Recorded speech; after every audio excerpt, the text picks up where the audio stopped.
Hello, friends, and welcome into the Cowboys Report presented by Manscaped. You can get 20% off at manscaped.com using promo code Cowboys. I'll tell you more about the perfect men's grooming tool here in a little bit. But first, let's talk if the Cowboys should pay Dak Prescott. Shout out Bill Barnwell of ESPN.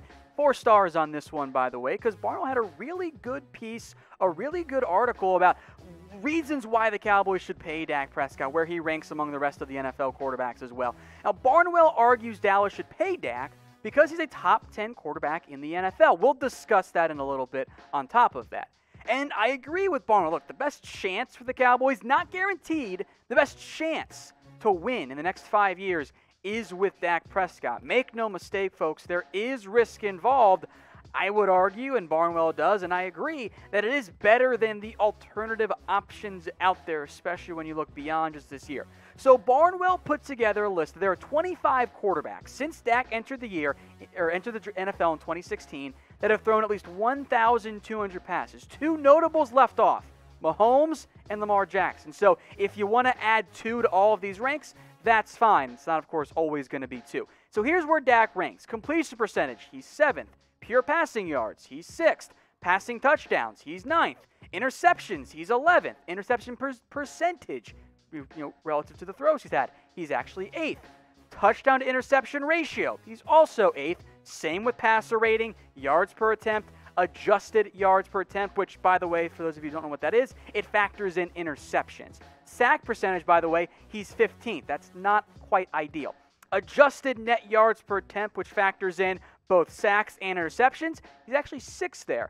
Passing yards per game, down at 15th. The Cowboys haven't thrown the ball as much as other quarterbacks. Total QBR, that's ESPN's stat. Well, he's 3rd. Now, DVAR, or DYR, you probably don't know what that means. Totally fine. It's a Football Outsider stat. It's defensive adjusted yards, so factoring who you play, above replacement, above the average quarterback. Dak is 6th in passing there, and 5th in both passing and rushing combined.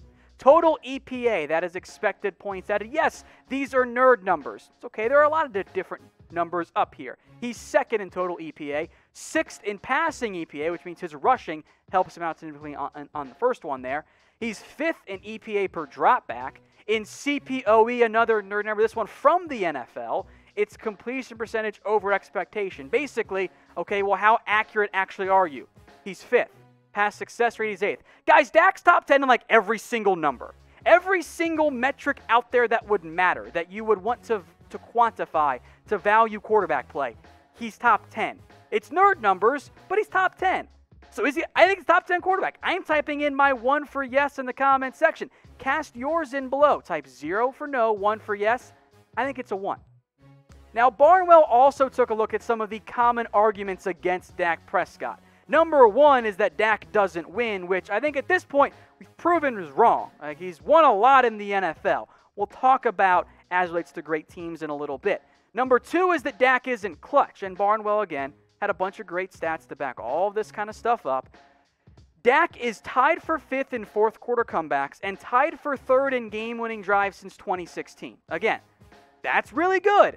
He has the 3rd best QBR in the fourth quarter when the game is within 1 score. So crunch time, he's very good. The Cowboys have won a bunch with Dak Prescott. They have the 6th most wins since 2016 with Dak at the helm. Again, all of this says top 10 quarterback, top 10 quarterback, top 10 quarterback is what the results keep pulling. Now, of course, you can make an argument, okay, well, Dak isn't the focal point. And Barnwell says, well, what about Zeke being the offense? Fun fact, Prescott's QBR is higher when Elliott isn't on the field, which would seemingly indicate that, maybe that's not actually the case there. Number 4 on this list is that Dak is carried, and there was a fun stat, because drops are certainly a good way to categorize, not the only way, but one way to show, okay, well, maybe the quarterback is getting bailed out by good receivers. If you take Dak Prescott's drop rate and give it to Carson Wentz, who has had a bad receiving core, over the past 2 years, Carson Wentz gets 12 more receptions for 133 yards. Not exactly much there. Now, the one argument that is valid is that Dak isn't what we want against great teams, isn't what you want against great teams.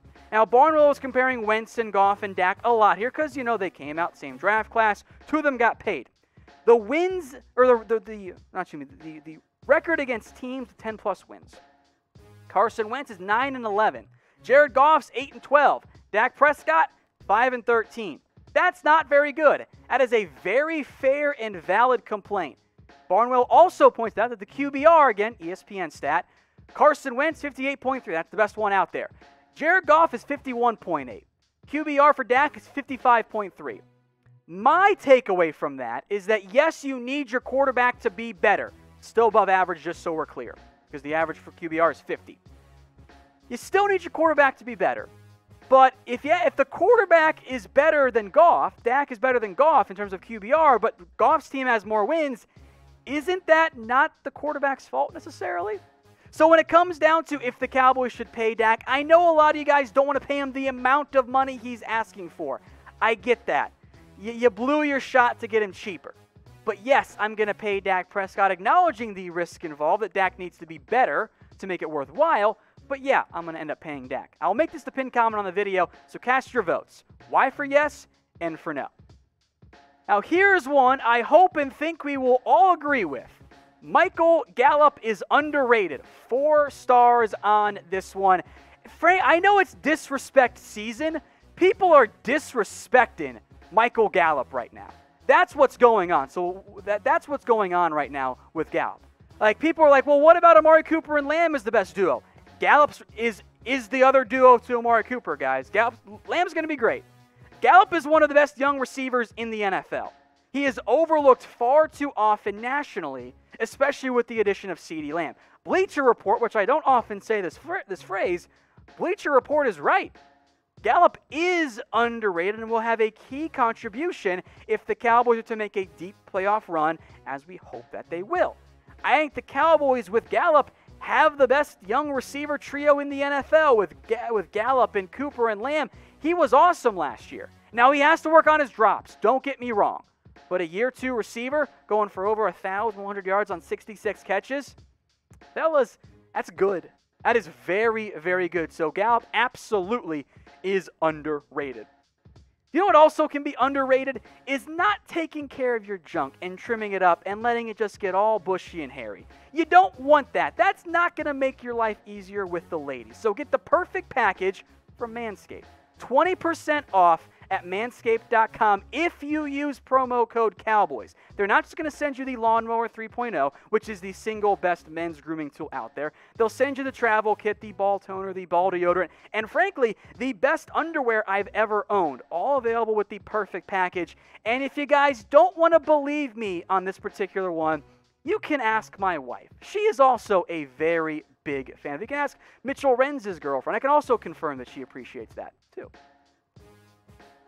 All right, let's move on to Aldon Smith then. 10-plus sacks for Smith in 2020. That's a pretty high bar. We'll break this down. As a reminder, folks, we did go live when Aldon Smith was officially reinstated by the NFL, broke it down. Y'all had some pretty crazy expectations for Smith. So if you want to be a part of all of our live shows, when breaking news happens, and, also during Thursdays, 3 p.m. Central Time, we're live on the Cowboys Report. Click the notification bell. Make sure they are set to all. Otherwise, you will miss out on some videos here from Chat Sports and the Cowboys Report. Aldon Smith, back to him. It's just a little extreme. Now, this comes from Aldon Smith's trainer, so I get it. The trainer's hyping up his guy. It's literally what he's supposed to do. I don't think it's a very realistic or fair expectation that Aldon Smith, who hasn't played since 2015, hasn't had double-digit sacks since 2012, I believe is the year, is going to be a double-digit sack guy. Is it within the range of outcomes? Yes, technically that's why it is the 1 star there. If I can get 5 sacks out of Aldon Smith, I'm feeling pretty darn good about that. I think that is a great outcome for the Cowboys, and I hope that's the outcome for the Dallas Cowboys. But to expect Aldon Smith, who's got 5.5 combined sacks since 2014 to be a double-digit guy, it's a lot to ask for, man. That's a lot to ask for. Now, there is going to be a chance for Smith, and I guess Gregory, if he ever gets reinstated, and Crawford, and Armstrong, and Joe Jackson, and even Jalen Jokes, too. There's going to be a battle to see who gets to be the guy across from DeMarcus Lawrence. So with Aldon Smith in mind, and I will fully admit that I am concerned about what numbers I'm going to see in the comments section, how many sacks will Aldon Smith have in 2020? I will settle for 5. I'll be pretty darn happy. Let me know what you guys think in the comments section. Back to Dak Prescott here. Is the deal going to get dragged out? 4 stars.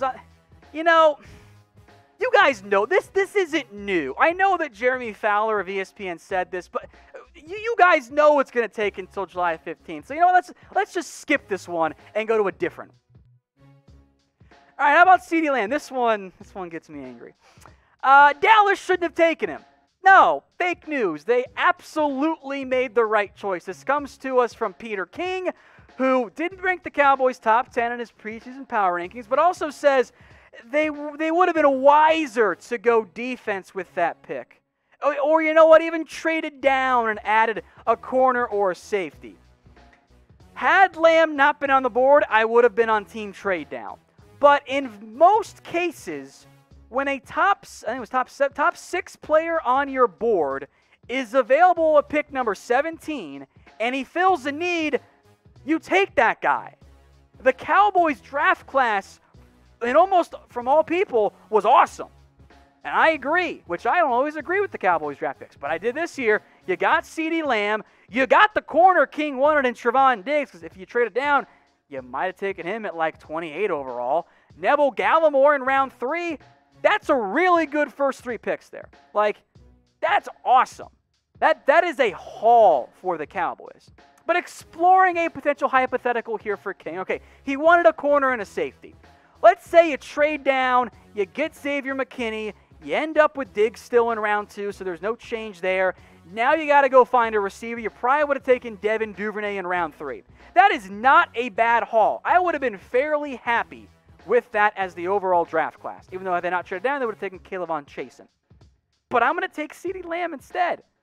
Getting the best player on the board when you need a receiver still? And you're going to use Lamb a whole heck of a lot this year. He's going to start for you. You made the right choice. And I think most of us agree with that. So if you disagree, type B for no, but I think almost across the board, we're going to type in our A's for yes.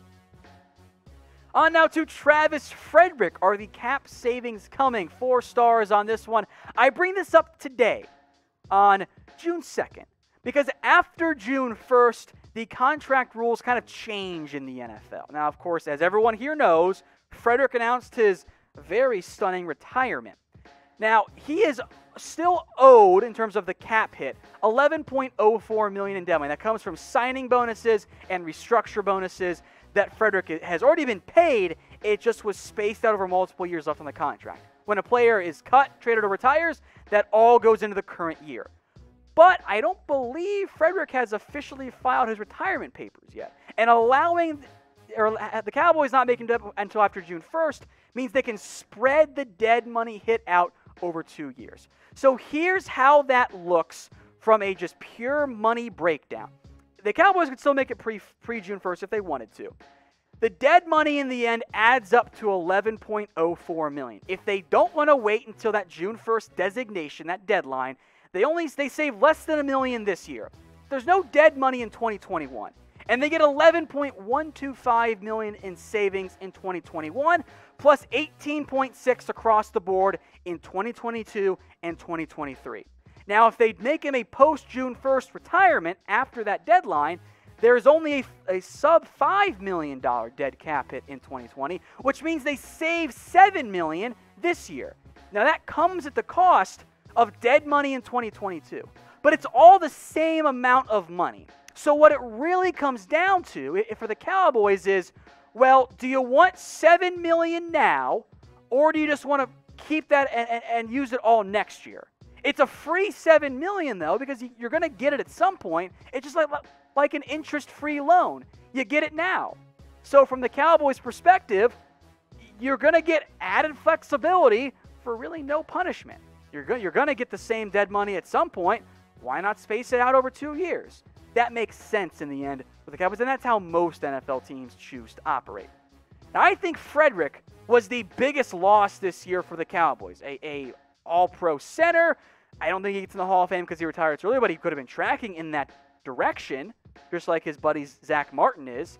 I think Frederick was the biggest loss, but maybe it's Byron Jones, Quinn. Let me know what you guys think in the comments section. We'll stick on the trench play here. Antwaun Woods, very quiet around him. Is he not going to start? 3 stars. The reason it's 3, not 4, well, injuries are a thing. Who knows? Maybe Dontari Poe gets hurt, in which case Woods is starting once again for the Cowboys. But the second that Poe joined Dallas in the offseason, Woods was no longer going to be the starter for the Dallas Cowboys. And I was glad to see Dallas at long last and finally invest at the nose tackle spot. Now, make no mistake, Woods has been the best nose tackle the Cowboys have had in a couple of years. The problem is, for Dallas at least, that's not actually saying much.